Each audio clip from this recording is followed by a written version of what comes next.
Good morning. We are live on YouTube, but we want to be live on YouTube, Facebook, Twitter, and all those type of things. So we're going to bring in some of our other groups here real quick as that gets going. Maybe take that ceremonious sip of coffee that Nick likes to talk about.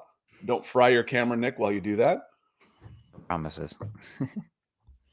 And welcome in, everybody. This is the Falcons Podcast. This is the day after the first round, so it's day 2 of the NFL Draft. And Nick and I were just saying before we came on, this is probably our favorite day of the NFL Draft because this is where there are a lot of good players, but not necessarily the household names that have been getting all of the hype for the last 6 months coming in. Where people like us who are really draft geeks and do our homework really like to see how well we're doing, where they're coming in, and we each have some favorite players in this class that will be going on day 2 more than likely, and we're always interested to see where they go. First off, Nick, long day for you yesterday. It was 4 pods. I think I only did 3. Probably 5-6 hours maybe talking on the mic. So how you doing today, my friend? I'm good today. Ask me again in about 48 hours how I'm doing. God, man, on the Saturday, especially when you get to like round 6, it's like, oh my God, I am a shell of a human being. I will never recover. But no, I'm doing well. It was a lot of fun last night. I'm excited to see what my Broncos can do today. And also, I had to hype up my my boys in Iowa City there. 2 top 18 picks there on that defense. Let's not talk about the offense. Let's ignore them for a little bit because, God bless, I don't want to get mad. But Lucas Van Ness going 13 to the Green Bay Packers. What a Packers pick. God, a great selection for them. A little bit of a surprise. Jack Campbell going 18. A lot of people didn't love that pick, but you've heard me rant and rave about Jack Campbell, the person on here, and positional value. I agree. It wasn't a good one. I probably wouldn't have taken him at 18 overall. But by God, you got one of the safest players and somebody who's going to be a leader of that defense for the next 10 years, without a doubt in my mind. But I tell you one thing, what we're going to do when we go through day 2 options on the simulator and see who's going where, we're going to move down positional value because it hasn't been as important in this draft when you start talking about running backs, tight ends, linebackers all going in the first round. So it's we're going to move it down just a shade. A little weird, though, because then you have tight ends not flying off the board. Michael Mayer out of the first round. Nobody saw that coming. And also the interior offensive line sliding a bit. So I didn't see any safeties either. So it's curious to see where maybe it's just because the draft class, the tight end's so deep. There are interior guys, but running backs definitely ones that story of the day yesterday for the first round of the NFL draft and for the Falcons. I want to say good morning to some folks that were here early. Appreciate y'all being here. This is our 4th show on this channel this week, so it's been busy. Jeremy Sean always with us. Good morning, Jeremy. So on my way to Mexico, we'll have fun and be safe. Drink the bottled water. Michael Ranquillo. Good morning, Scott and Nick on the Falcons podcast. Good morning to you, Michael. Always with us as well. And he has a piece of information that's kind of cool from his hometown where he lives. He said Bijan Robinson became the first-born player in Tucson, Arizona to be drafted in the first round of the NFL draft. He went to South Point Catholic High School in Tucson. I scouted a couple guys that came out of there when I was living out west. Very cool. Thank you, Michael, for contributing. Eric Tillery coming in says, morning, Phyllis. Good morning to you. 100 Realists said, good morning, Scott and Nick. Hope all is well. All is well. Thank you, sir. Alan, did you I was about to say, Alan, did you change your screen? Yes, he did. Alan, welcome in. I didn't recognize the name, obviously, but he's got a burning Bijan no matter what, it looks like, written on the... Actually, it's not burning. It looks like it's set on fire, though. That's the funny part of it, why I laugh. The corner of it looks like it's on fire. Ryan Adonis feeling good this morning. He's been on the Bijan Robinson hype train since the very beginning, so I know he's thrilled with this pick. And we'll get into a lot of reasons why you should be. I understand, we'll talk the grades. I understand. I've made the case of why I didn't necessarily want Bijan at number 8, but I've also made the case why it makes a lot of sense and why you should be excited to see the best player in the draft playing for the Atlanta Falcons next year. So we'll get into all that. Mark Schrader, good morning, coming in from Texas. How are you doing? We're hoping some of that rain that you had pushes north a little bit so we can play some baseball tonight out here in Georgia. And Mark. Roger Cook, afternoon all, coming in from the UK. Kevin Mapp over on Facebook kicking us off. So what's up, guys? Rob Bucksbaum, also on YouTube, saying good morning and happy Friday, everyone, to you as well. And Kevin Mapp has a sentiment that I saw a lot going on yesterday, especially with Jalen Carter still on the board. Lots of crossover fans between the Atlanta Falcons and the Georgia Bulldogs. there's some pissed off Georgia Bulldogs in the state of Georgia right now with Nolan Smith. The Falcons passing on Jalen Carter, and then again Nolan Smith then going to the Philadelphia Eagles. In a lot of the comments I had on my Facebook page, where I guess I'm a Philadelphia Eagles fans now, and I know those are fans where their first allegiance is their college football team. I get it. I wanted Jalen Carter in that pick too. But it's the lack of the Atlanta Falcons' willingness over the years to select Georgia Bulldogs is pretty astounding. I wrote it up. It's pretty nuts, actually. But yeah, there's this sentiment going on, and I think there's a lot of people that wish they were in the position that the Philadelphia Eagles are in right now, Nick. Yeah, I mean, coming out today, there's been a lot of disparaging comments about Jalen Carter coming from a lot of people that are insiders being like, oh, we didn't want to release this until after he was selected, but this is what the coaching staff said, or this is what the trainer said. So there's some interesting stuff with Jalen Carter, because when you watch the tape, it's no doubt he's a special talent. It's going to be really interesting to watch him play, see what he can do there in Philly, and I think he landed in about as ideal of a spot as possible. They don't have to rely on him year one. They got a lot of veterans, and they got a lot of Georgia players who played with him and were leaders on that team around him as well. But it is interesting, and I think worth monitoring and mentioning at least that there is some, we knew about concern, but even today after he's been picked, everybody's like, oh, good job, Eagles. But then a lot of insiders are like, well, we were waiting until after he was picked. The coaches had not some great things to say about him in his maturity. They know that, though, going in. There isn't anything that that folks like us are going to know in the media and doing research, talking with other coaches, that the Philadelphia Eagles aren't going to know. So they go into this thing eyes wide open, and it's a risk worth taking, especially if you're the Philadelphia Eagles and you're sitting there on the cusp of a Super Bowl. If you miss on him, okay, we still have an NFC Championship Super Bowl caliber team. If we hit on him, he could be the missing piece, and he could be the guy that moves us that far forward. So it's a luxury when you do things well through the years and you have a team that you can take a swing on a guy like Jalen Carter. That might not have been a luxury that the Falcons felt that they were in a position to do, because in a vacuum, when we're playing Madden and you're picking numbers and positions, Jalen Carter is the more logical pick. But if you're not comfortable taking him and he comes in and he wrecks what you are building, which is in its infant stages for the most part, with as many new players as you've got, then it's not worth it. He's not going to do that in Philadelphia. They've got an established culture there. Yeah. Roger Cook says the game got much easier for Ritter after round one for sure. And Tyler Algier, frankly, the Falcons were patching together different running backs through the season. And, I can see a situation where both of these guys, there's 500 touches and, Bijan gets 300 and Tyler Algier gets 200.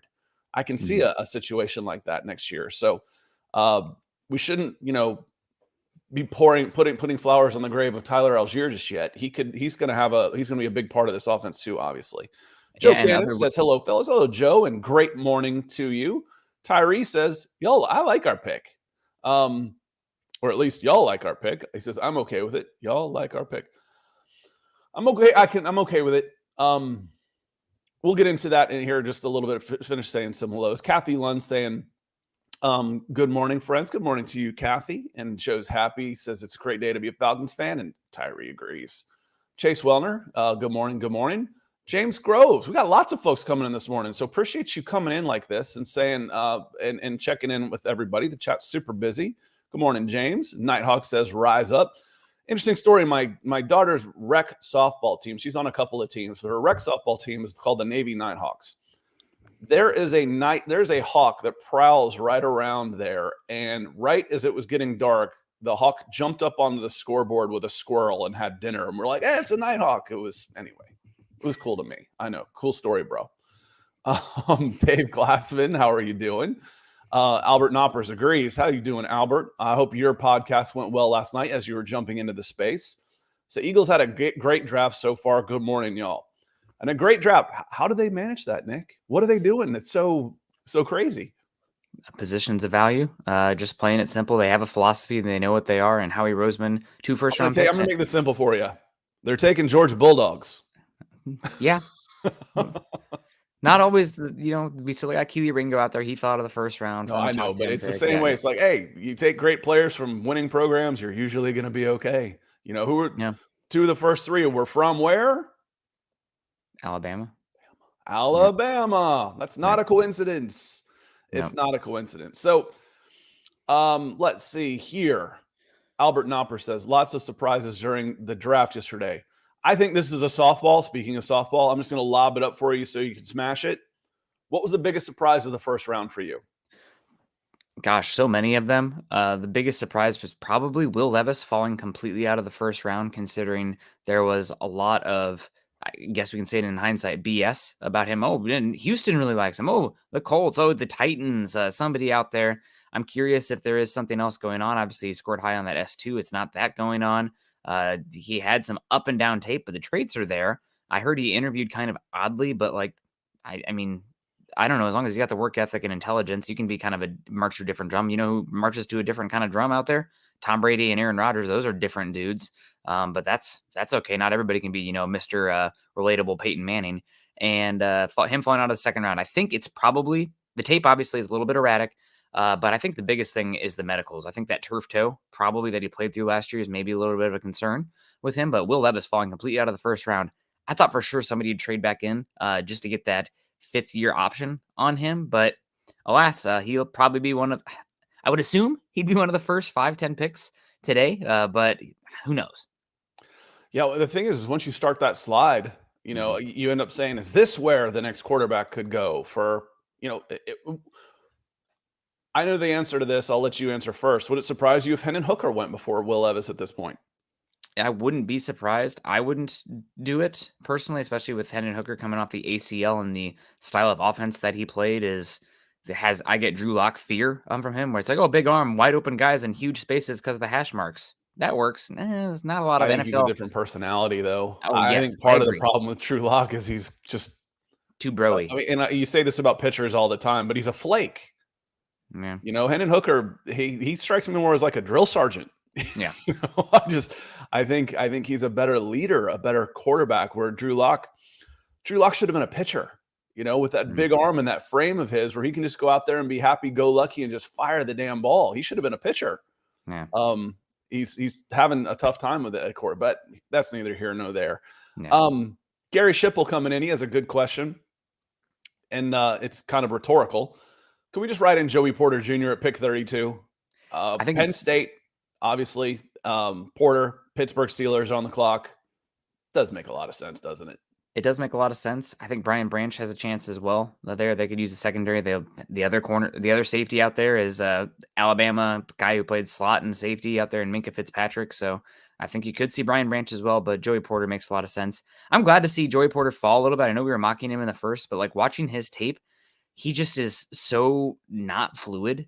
He's a stiff guy, and I don't think he has got a tremendous burst, and he's a little bit handsy. I'm like, this isn't what I think of a first-round cornerback, personally speaking. So I'm glad to see him. I know a lot of people are like, oh, could be cornerback 1 in this class. I didn't see it. So now he's here at 32. I think top 10 picks here in the second round for sure, and it makes a lot of sense to the Steelers here at 32. Staying on the surprise bandwagon here, Joe Cannon says Will McDonald to the Jets might have been a little bit of a surprise as well.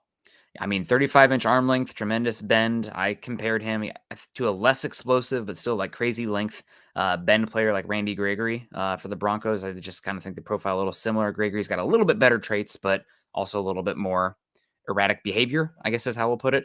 But Will McDonald is definitely a surprise there. I'm curious if the Jets were in panic mode after they got jumped for an offensive tackle. I think they were thinking that Broderick Jones would fall to them, and then the Steelers jump up 2 picks to jump in front of them and the Commanders to get him. I'm surprised they didn't go with Jackson Smith and Jigba or something out there, just continue to get weapons for Rodgers. But that was definitely a surprising pick. I'm just happy he didn't get picked before my guy, Lucas Van Ness, because I wouldn't have heard the end of it from my Iowa State friends. Lucas Van Ness struck me as a Packer or a Viking. Where do you get those? We won't get into that too much, but he made sense up there in the NFC North. Mike Eichner. Now, here is a name from my past. I've known Mike for as old as we are now, however many years that is. I always used to joke that I never had a coach that actually played when talking about how much the game has grown in the United States, where I see these developmental academies. And, my son plays for a former Golden Boot winner, El Salvador's all-time leading scorer coaches in our age group, all that kind of stuff. It's not quite true because Mike is an older brother of one of my good friends in high school and was a soccer legend in East Cobb back in the 80s when we were kids. And he coached us one year. So, Mike, I hope you were doing well. Thanks for checking in. Say hello to the family for us. Appreciate you being here. Puts a smile on my face to see you in here, Mike. There's another one. There's the old man. So, good morning. He says, good job, guys. Well, thank you, sir, Mr. Kennedy. And Kevin agreed. Like I said, it was a softball for me. Will Levis was the biggest surprise falling out of the first. And then not just, as I told you before, basically every SEC fan I talked to in my group of friends and family, and there's some pretty good football minds in there, they were shocked at Anthony Richardson and Will Levis getting that talk. Okay, they went 1 for 2. The Colts, I think they were patient, but they got a little lucky, because would they have taken, if somebody jumped up and took that number 3 spot to take, let's say the Seattle Seahawks move up to 3 and take Richardson, do they take Levis at 4? It doesn't look like it. It doesn't look like they would have right now, and now they're scrambling. They probably would have taken Will Anderson and just said, you know what, we'll hit a double and reset. Maybe we go in then for Trey Lance in a trade after this. But yeah, Anthony Richardson going number 4 overall, got some connections on the Seahawks beat. Talked to some guys out there, and it sounds like their understanding is that the Seahawks were full on ready to take Richardson at 5, and then he goes to pick a number 4 to the Colts. They were happy to take Devon Witherspoon, without a doubt, but Richardson, I mean, who knows what the reality is, and we'll hear other things come after the fact, but had heard some Richardson connection there leading up to it, like, a couple hours before, and then afterwards saying that Richardson was the pick and they had to change things a little bit. But you know how I was on Richardson. I was ecstatic. I'm happy to see him go 4 overall, not slide, because I'm somebody who's very much trust the traits, and to hear that he did very well in the interviews aspect as well. It's always a risk out there, but I have a philosophy at drafting quarterback early is that you swing for the damn fences. It's not batting for average. You're not trying to, the bunt derby that you see in like Japanese baseball all-star games. It's a home run derby out there. You need to clear the fence because of especially the elite demigod, superhero quarterbacks that you see in the AFC West right now. And Richardson has superhero traits. So we'll see. It's a risk, but I'd swing. Yeah, I'll be real interested. I think he's going to be a lot of fun to watch with Shane Steichen and see how he develops. And they won't rush him in there. They've got time. Chris Ballard, my question was with their general manager, will Chris Ballard have time? Because if they lose big again this year, he's in trouble. Who's not in trouble and keeps us out of trouble is Gary Leeds Palmer here, coming in with a super chat. Thank you for the support. Just a reminder, the best way to support the show is directly like this, like Gary Palmer has, with a super chat on YouTube or Facebook Star. So thank you, sir. Says, good morning, Nick and Scott. Sounds like his champagne's warm. You got the best running back. Well, one, I don't really care. I care more about being right about these guys than about, where they actually go. And the other part of it was there wasn't anybody really at 8 that I would have been over the moon with one way or the other, just because there's so many questions on all of these guys. They had taken Christian Gonzalez. Okay. I like that pick, and here's why. Jalen Carter, I like what he could be, but he's scary. He could end up with a big bust factor. As far as the safest pick, the immediate impact pick, one of the most exciting picks you could actually put on the field next year, that's Bijan Robinson. It truly is. As far as the impact goes. I mean, other than maybe a Will Anderson type, or if Tyree Wilson just, blasts off the edge and comes in with 15, 16 sacks as a rookie, Bijan Robinson's going to maybe have your biggest impact on any team right away next season. I don't think that's a shock, and I think he's went to probably about as ideal of a situation as he could have hoped for, realistically. I mean, I don't know if there are – Arthur Smith is one of the top 3 run game designers in the NFL, and now you have arguably probably one of the top 5 running backs in football entering next season, maybe even top 3, considering running backs are typically best on their rookie contract. Bijan, it's not crazy to say he'll be a top 3 running back next season. He could be the best running back in football next season. And then you have the offensive line infrastructure in front of him as well. Everything got easier for that offense. Now, I have agreed with your take that adding an elite running back, you're already functioning at like 80%. You're not going to go to 150% by adding an elite running back. What is the margins there? But you got somebody that should make the whole system run more easily. Teams are going to bite much harder on play action. You're going to see a lot more single high safety shells. And this is something that should have an amplifying effect, not only on Desmond Ridder I think it honestly helps the pass game more than the run game. It should have an amplifying effect on Desmond Ridder and the matchups that you're going to get on the boundary with Drake London and Kyle Pitts and whoever else you bring in at the pass catcher spot. So it's a running back pick, but I think this running back pick impacts the pass game for the Falcons more than the run game. Well, and as Nighthawk said, Bijan Robinson's going to drop into the slot when Algier is back there. They'll run some pro sets. They'll do a lot of different things to get them on the field and get them their touches in space. Think Cordero Patterson. Who unlocked Cordero Patterson? Arthur Smith did. Bijan Robinson is obviously a more natural running back than Cordero Patterson. Patterson was a first-round wide receiver, so it's a little bit different. But get your playmakers the ball, and I trust Arthur Smith to do that, despite complaints about Kyle Pitts and all this. Part of that was the lack of options. When you're looking up and you see 3 guys on Kyle Pitts, yeah, I understand why you're not throwing to him. And a lot of this is going to depend on Desmond Ridder. A guy we depend on every morning is Mark Schrader, coming in with a super chat in his orange. Thank you, sir. Again, that's just a huge help to the show. It encourages us to keep going, keep doing more and more things, try and get better, improve, better lighting, shinier forehead, all those type of things. So thank you, Mark. You mean a lot to everything that we do here. Maybe Albert Knoppers has a question. He says, how many of the picks you thought a team would pick did you get right? I got 1 or 2.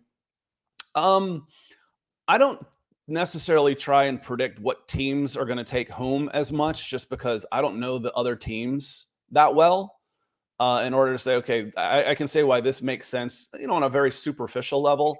I typically know the players a little bit better and why I think that you are getting a good player. How do you think he fits in a Houston Texans offensive coordinator's insert name here offense? No idea.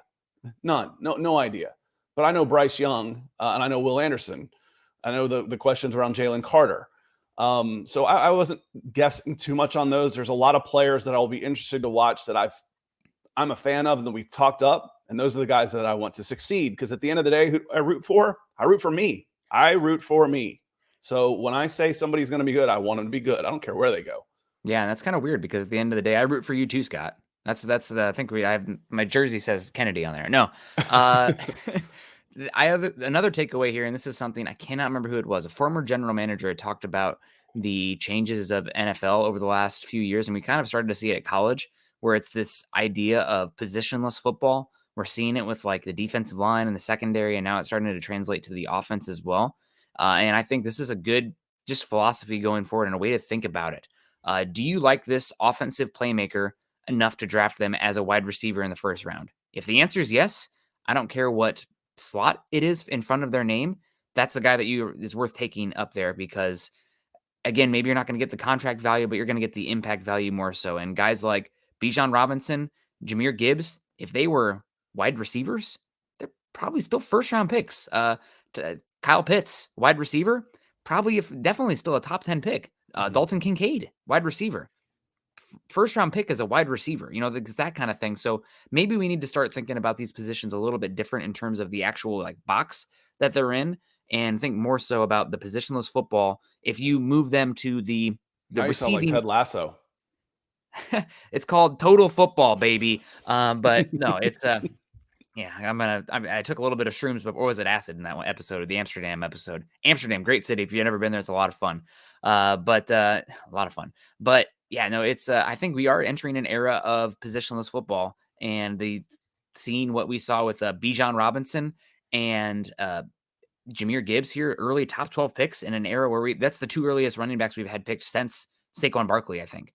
To see that out there is a emphatic point towards this positionless football. People are seeing Cordero Patterson, they're seeing Deebo Samuel, and they're saying, how do we get our playmakers the ball? And you know what? That's old school. I mean, Christian McCaffrey. New school. That's how do I get my best player of the football? That's old school football, man. McCaffrey having missed a lot of football games, having a big contract, getting, and the age he is as a running back, getting a 2nd, 3rd, and 4th round pick from the 49ers to go from Carolina over to San Francisco. So It's interesting. And also this kind of just bold prediction today, we've been mocking him late, but this positionless football conversation, I wouldn't be shocked at all if Devon Achane comes off the board extremely early here in this round because of the tackle breaking ability. He actually was better at yards after contact than Jahmyr Gibbs and the speed. I know he's not big, but just where it went. Okay, Devon Achane, what running back? Weird. Slot receiver. Interesting. So we'll see. Ryan Adonis says, I think Bijan also brings national exposure and fans will be buying home game tickets. I think the Falcons have been sold out pretty much since Arthur Blank took over. I grew up with blackouts in the 80s, and the only time you ever watched the Falcons was when they were on the road. I don't remember the last blackout the Falcons have had. Where it can help, though, is it can help them win games, which will get those Falcons season ticket holders that have bought seats to actually go to the games instead of selling them to Green Bay Packers and Pittsburgh Steelers fans, or if they're playing the Detroit Lions, just to leave the entire lower bowl empty. I blame a little bit of that on the greed of the Atlanta Falcons with the PSLs and stuff. I actually got a call from them. I was a season ticket holder in 98, 99, and I got a call, said, hey, would you like to reconsider and do this? I'm like, no, you lost me with the PSLs, man. You priced out fans, and you're selling to corporations. And corporations aren't filling the seats when they're a bad team in the lower bowl. So the lower bowl looks like, it's empty unless they're playing a name team from out of state where there's a bunch of local fans, which there's a lot of in this city. And then it's a home game for them. So hopefully it just means a better home field advantage, Ryan, because it helps them win. If they win, everything will take care of itself. It is the NFL. You don't have to worry about names. The NFL is the name. The Atlanta Falcons are the name. The big name coming in here, killing it for us on Super Chats is Gary Palmer. He says, that top 10 draft pod was the most fun I've had without a pick in the first. Good job, guys. Well, thank you. We had fun doing it. Nick and I put a lot of work into it. And again, because of people like you, like Mark, like Michael, and all the regulars we have on the show, we come in here and do well.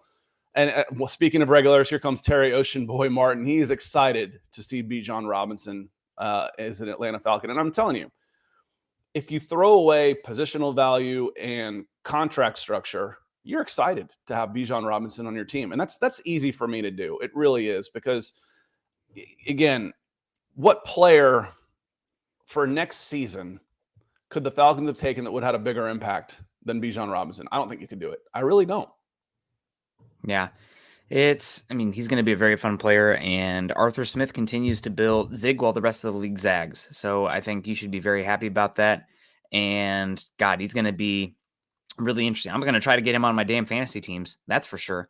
This upcoming year, big fan of Bijan. I don't think he is a Saquon Barkley level prospect coming out. Maybe even not Christian McCaffrey, just because McCaffrey was such a incredible receiving back.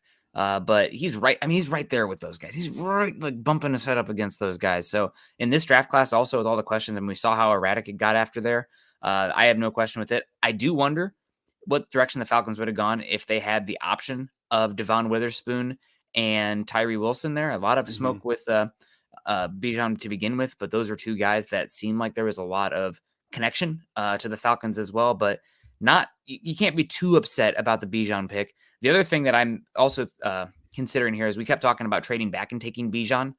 I'm curious if the Detroit Lions had thought there's no way. Wouldn't have happened. Yeah, I put that in the writing on the grades. Yeah. And y'all have heard me say, and Ryan and Adonis, listen up, talking about trading back. They couldn't have gone below the Lions because the Lions would have taken Bijan Robinson. There's some talk here that the Eagles might have taken him 10. I don't think so. I still don't think the Eagles would have taken him at 10.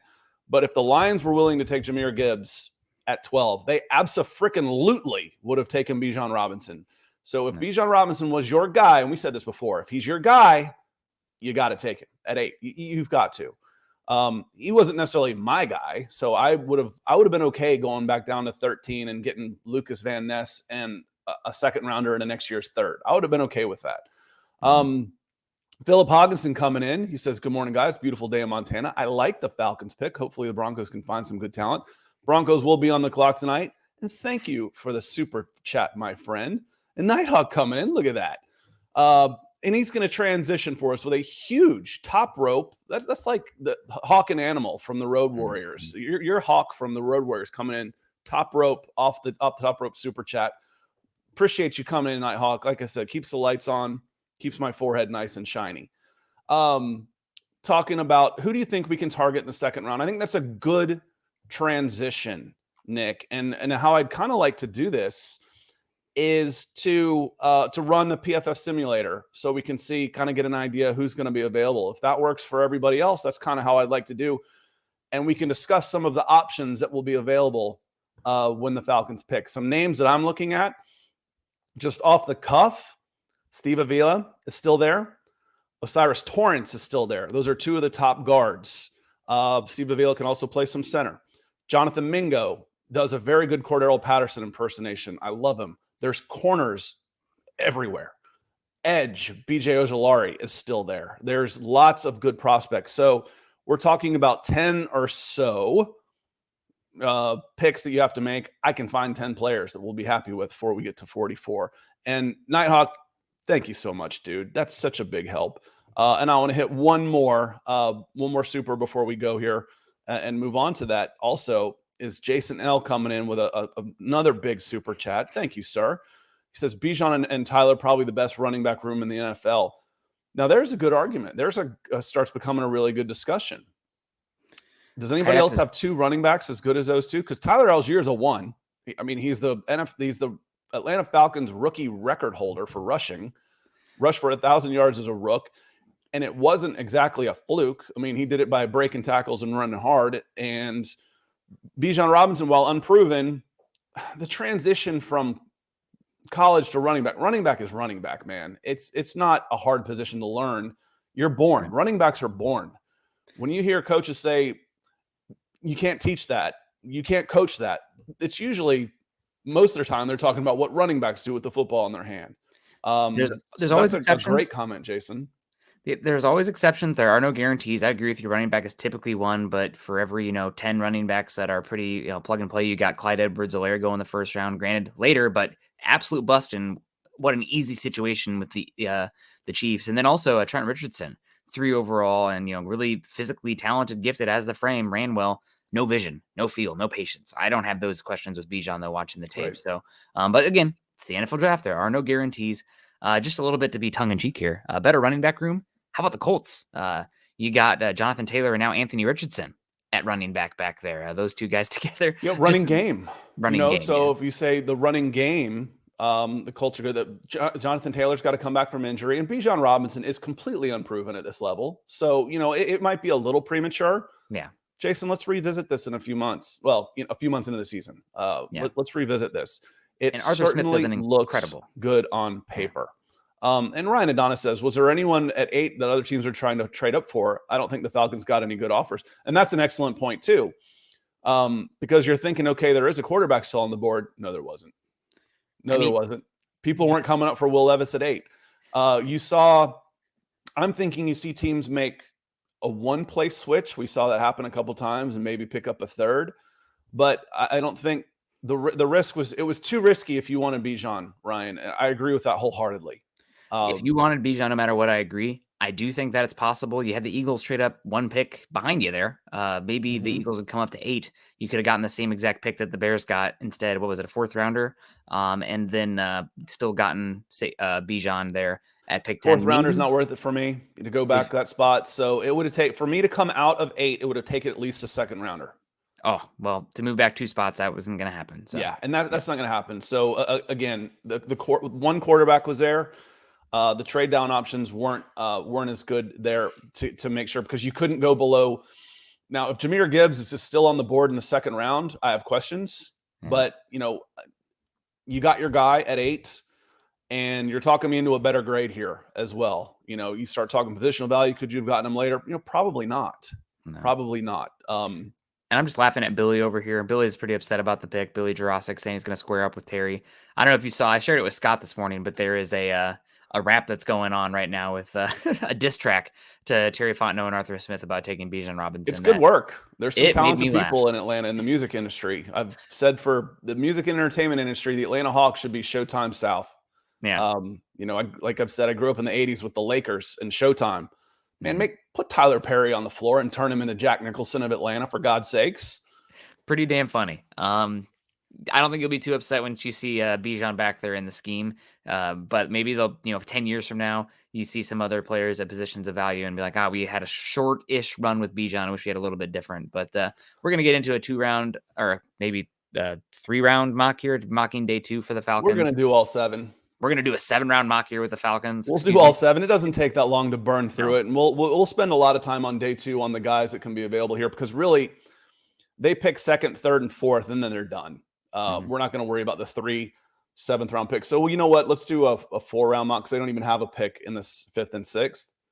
I'm going to zoom in just a little bit. And I want to say Pantera. It is Pantera, but the 1959 throws off. It looks like Panteria.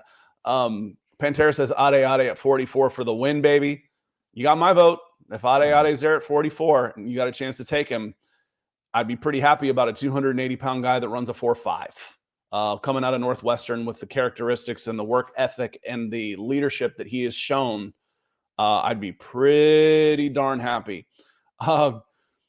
Cursive Q says, what number will Bijan wear? What did he wear in college? I tell you what, that one looked pretty damn good on him last night. I don't know that that's taken or not. I can't think of a number 1. I feel like he wore 8. Pretty good on him last night. Yeah.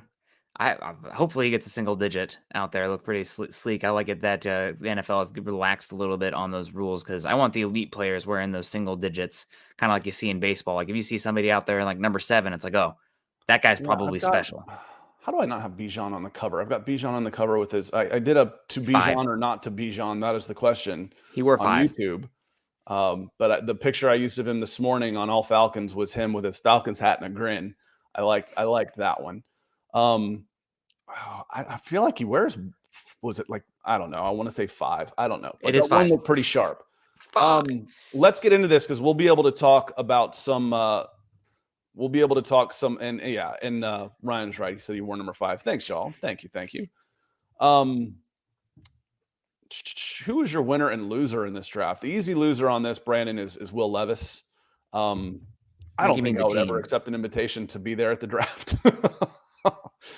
I think the second most Googled name I think I read this morning was Will Levis's girlfriend. I did that. But again, it's just uncomfortable.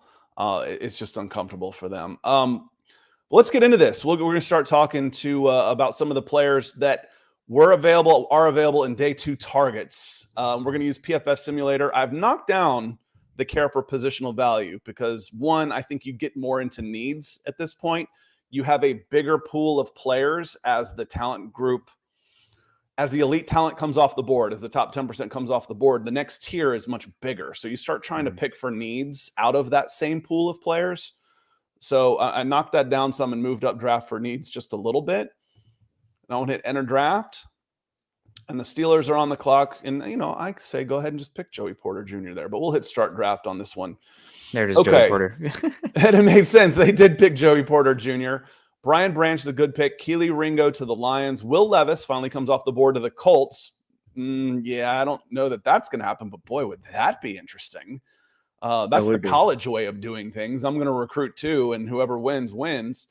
Michael Mayer, some guys that slipped. You've got Osiris Torrance, a guy I mentioned who's still on the board. That could be a trade up. If I want to throw in a pair of 7s to move up 7 spots, or a next year's 5th to move up and get my number 1 guard, okay, that's not bad.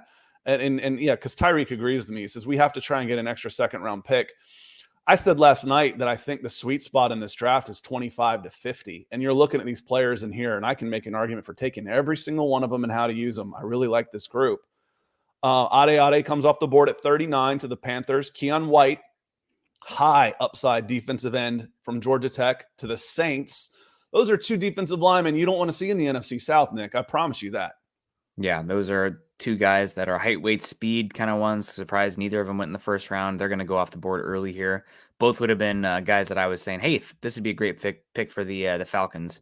Unfortunately, it's not there. So we'll see what happens. Did Michael Mayer go off the board? Did I miss him? He did. He went off just early in the 2nd round. 36. To the Rams. Yep. Cam Smith, cornerback, South Carolina. There's another South Carolina cornerback I like that I target in the 3rd all the time.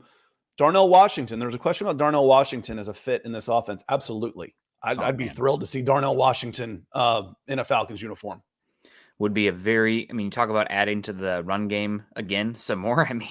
12 personnel is Kyle Pitts could be an X out there. You have somebody that further unlocks the usage of Kyle Pitts. So we're on the clock now with the Atlanta Falcons. I know the guy that you're going to suggest here, and it's one of my There's no favorites. suggest. There's a guy I would take flat out. I'm going to make a pitch here for somebody else, and you're going to go against me. But I think for just my understanding of the Falcons offense, this player would be a better fit. And that is Matthew Bergeron. I think Matthew Bergeron is a better fit for the mobility that is demanded of the blockers on this Falcons team. They like to get those guys in space. They like the movement skills. And I think Bergeron is a exceptionally more fluid athlete than Steve Avila. Now, I love Steve Avila for the more compact aspect of the game, much more of a power scheme, but he doesn't climb as well. He's not as good in space as Matthew Bergeron. I think Bergeron is, honestly, he's also got more tackle upside, guard tackle versus guard center of Steve Avila. I think Bergeron is an exceptional. All right, we're in the war room. We are in the war room with y'all right now. This is Matthew Bergeron from the Senior Bowl. He played a lot of tackle, but he's got the movement. He can play across the board. You can see him real light on his feet. And as what Nick is saying, this is against Byron Young. If you watch the Falcons and how they run screen plays and get out wide, when they've got McGarry and Lindstrom on the right side, swinging out wide, and Dahlman then sprinting out to the second level, when they're going to the right side, it's pretty. It's fun to watch. Can you do that on the left side as much with where they had last year with Eli Wilkinson? Probably not. With Jake Matthews, probably not.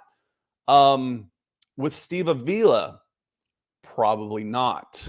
And I'll show you why here in just a moment. You've got tackle, athleticism here. And again, you see how the flexibility he has, how light on his feet he is, that he has the ability to get out to the second level and run those dynamic screen plays, wide running plays that Nick is talking about that the Falcons do. And again, if you're scheme dependent, I don't want you. I don't think he is. And that's kind of the point. Here he is at guard. So can he play guard? Here he is at left guard. And he got a good punch and opened that up for Kenny McIntosh. Now, let's take a look at the body type and the size. Whoops, I didn't mean to hear stop screen. I meant to hit share video file of Steve Avila. I kind of like mashers. I'll tell you, and I think he's mobile enough. He's a wide load, and he's so strong. He just mauls people.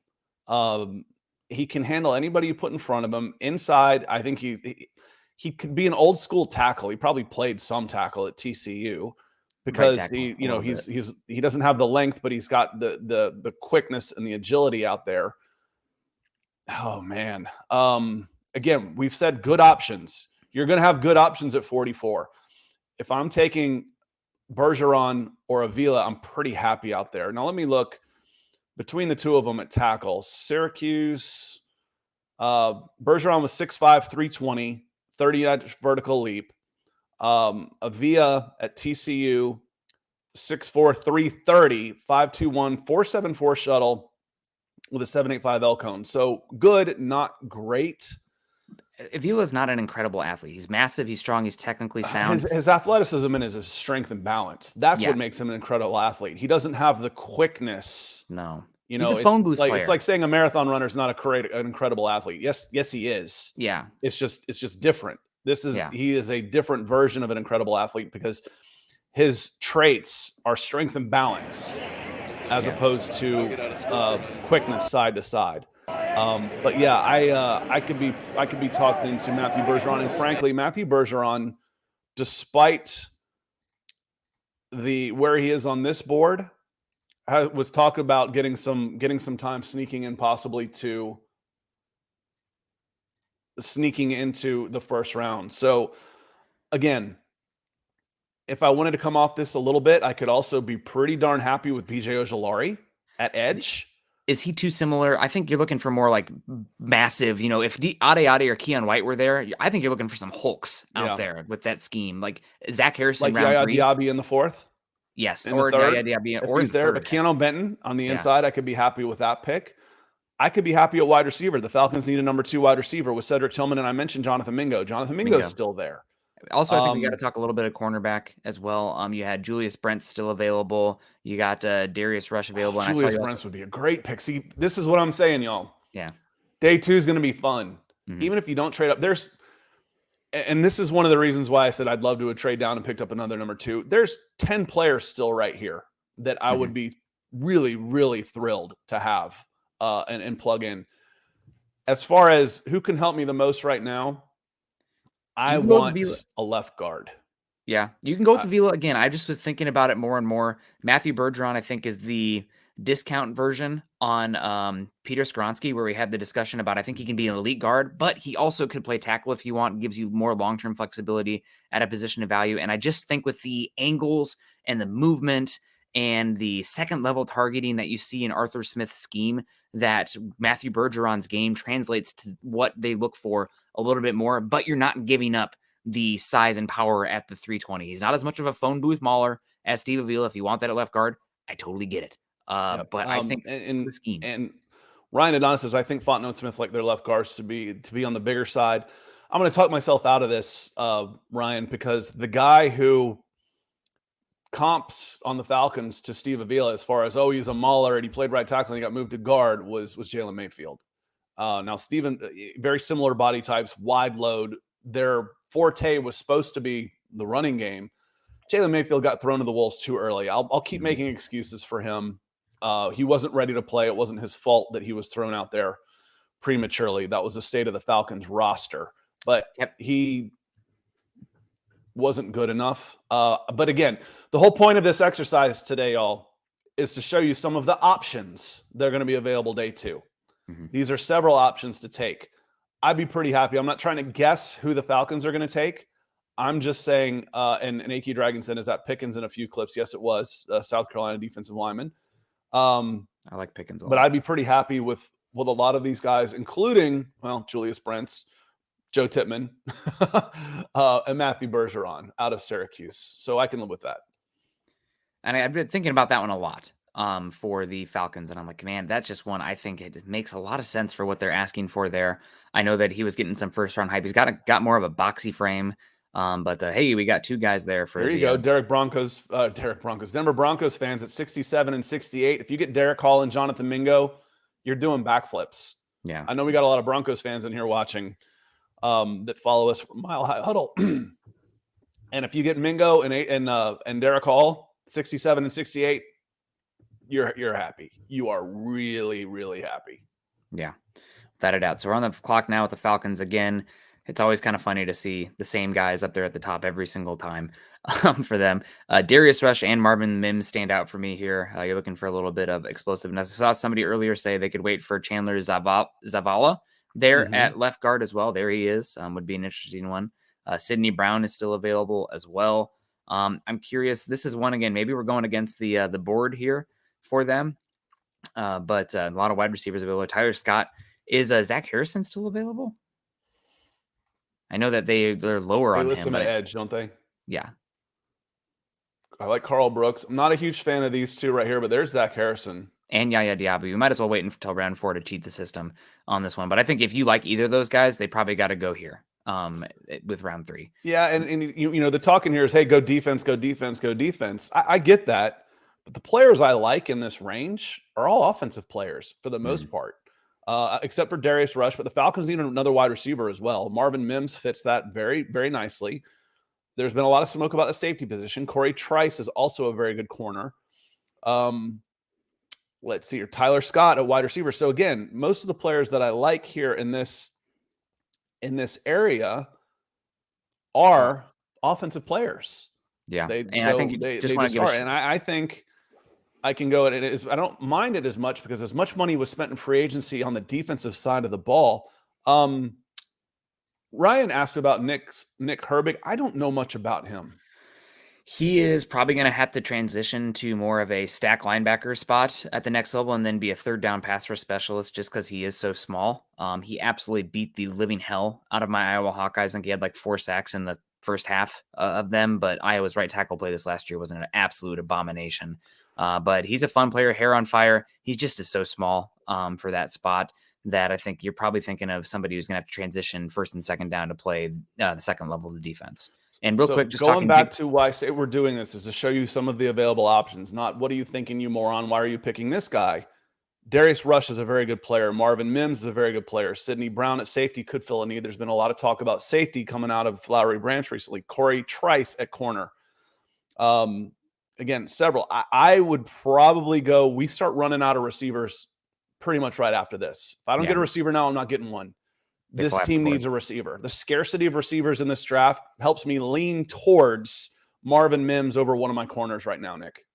I wouldn't be against that. I did just want to give a quick shout out to somebody at this slot that you talked about a lot of buzz about safety. My number 2 safety in this class is Jartavius Martin, who's a little bit further down. He's the other Illinois safety, played a lot of slot. He tested unbelievably. I think he was like 98th percentile in both jumps and then like 95th percentile in his 10-yard split.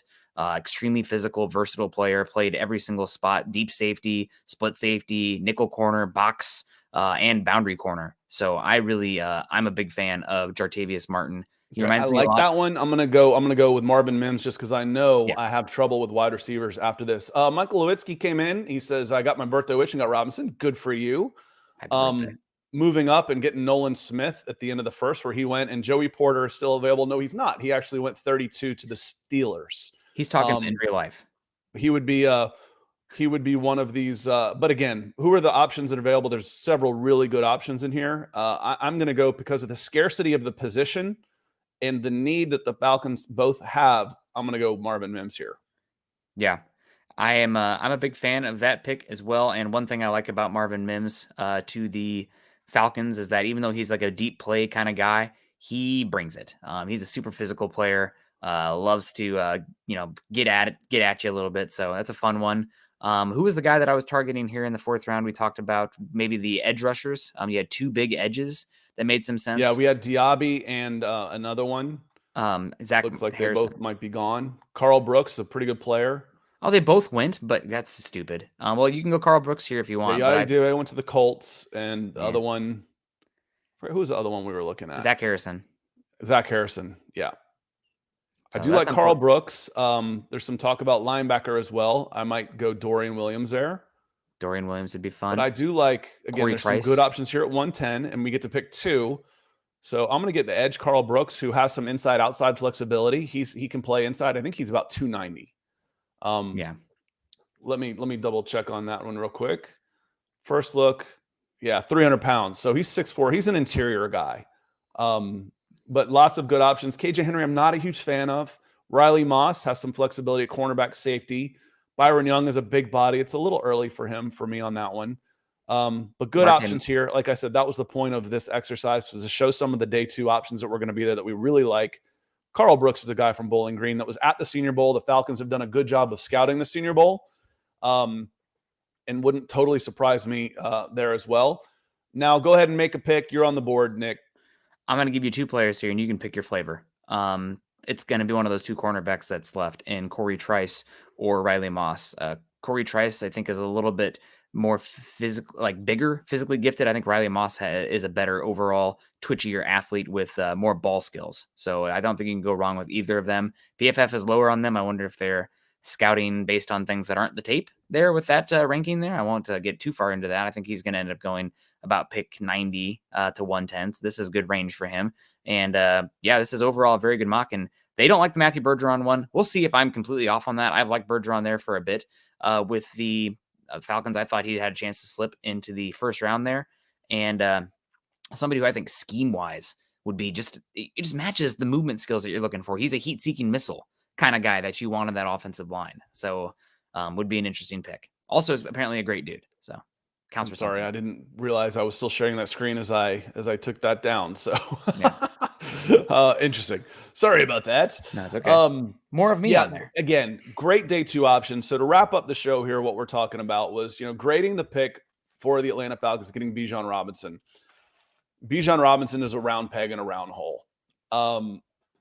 how worried are you about salary cap and second contract and all that stuff? Right now, you're in your third year. You've had 2 losing seasons. You got to go win now. It's time. You've spent a ton of money.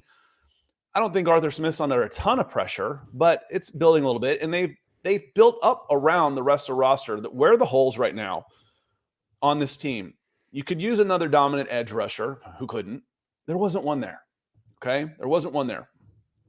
You could use a left guard. Is for me still is the biggest hole on the team. All right, well, I didn't want to use that. How can I then take the running game, which is a strength of my team, and turn it into the dominant force? I'll go ahead and get the best offensive player who happens to be a running back and has flexibility. And one of the questions, I think it was Y'all Know Low came in. Appreciate you being here. What a cool screenshot. Your avatar there is really cool. He says, I think with them going running back 8, they're going to make Patterson receiver with Drake and Pitts in the slot. Patterson's just kind of an X factor.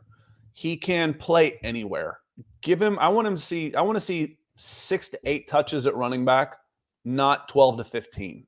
I think that will help because he runs like a kamikaze, and I worry about his health. But, swing passes, put him in the slot, put him outside. That if you're talking about, lining up 3 receivers, Kyle Pitts, Cordero Patterson, and Drake London. Oh, and we just took Marvin Mims too as your 4th. Your pass catching room looks pretty good. Or I put Bijan Robinson in the slot and I got Tyler Algier at tailback. Okay, all of a sudden the offensive weapons are starting to look better and better. So I think Patterson remains the X factor here. But I absolutely understand the pick. It wasn't a pick I was advocating for at 8, but I could certainly make the argument for it without a doubt. Making the argument for me is Ethan, the DWI guys. Y'all have killed it today on Super Chats. We've been doing this probably a little over a year, and I think today is a personal record for this show because of people like you, Ethan. And I'm gonna shout out everybody individually here in a little bit. But again, this is so helpful to us and everything we do. Thank you so much. Coming in red hot over in England. It says, great show, gents. Thanks always for great insight. And thank you. Thank you. And real quick, Nick, I want to say thanks to all of our Super Chat supporters. Yeah. Jason L. coming in, Nighthawk, Big, Philip Hogginson, Gary Palmer, Mark Schrader, Gary Palmer again. And Gary Palmer also came in last night with Paul and Michael Ranquillo as well. So thanks to all of you. A salute to everybody for making this stuff we love to do, but making it so it's something we can make a living at. And I can't tell you how much that means to us. Mm-hmm. Yeah, thank you guys so much. We really do appreciate you coming in and supporting us today. Scott, I'm glad we did the show today. Hopefully you're feeling good and ready for tonight as well. You need a workout buddy. Yeah. You need because I had told Nick last night, I'm like, listen, I don't feel like potting at 9. Take the morning off and sleep in. He's like, well, let's just go at 9:30. I'm like, okay, fine. 7 o'clock rolls around. I'm wired up about all the stuff we could do. So Nick, I wouldn't do this without Nick. So Nick, thank you for being here and being my workout buddy with this. Yeah, no problem. Thanks to the chat. I mean, we wouldn't do it. We're talking up here, but we wouldn't do it without you guys over here. It's flipped for me. So over there, wherever the heck the chat is. So appreciate the heck out of you guys. A lot of fun. Christmas. This is, it's the combination of Hanukkah, not to be sacrilegious, but Hanukkah and Christmas here. We got 3 days of Christmas, NFL draft, your big gifts up top, but we got some good ones coming up today as well. So excited to see that, how the board falls, and one of my favorite days of the entire year, day 2 of the NFL draft. Yeah, again, you just looked at it and how excited we got over the available players that were there at picks in the 2nd and 3rd round, more so than in the 1st, where it's like, I don't know, maybe, what should we do here? 2nd round, like, oh, yeah, I want that guy. I want that guy too, and that guy, and that guy, and that guy, and that guy. So it should be a lot of fun. We will be back Monday morning for a draft recap, Monday morning at 9 o'clock Eastern, our regular scheduled time. Stay tuned to All Falcons and allfalcons.com and Twitter and the YouTube page for all the stuff, because we'll still be rolling content through all of these over the next 24 hours. The boys will be live at Mile High Huddle tonight. If you can't get enough draft action and want to see Nick again, I'm assuming you're going to be there. Yeah. I probably won't be unless it rains. I've got doubleheader tonight of baseball. So I'm going to go watch my own little, hopefully one day draft pick. But again, thank you for being here. Love y'all. And it makes this a lot of fun to do. We'll see you Monday morning at 9 o'clock. And everybody, I hope all of you get the player you're targeting.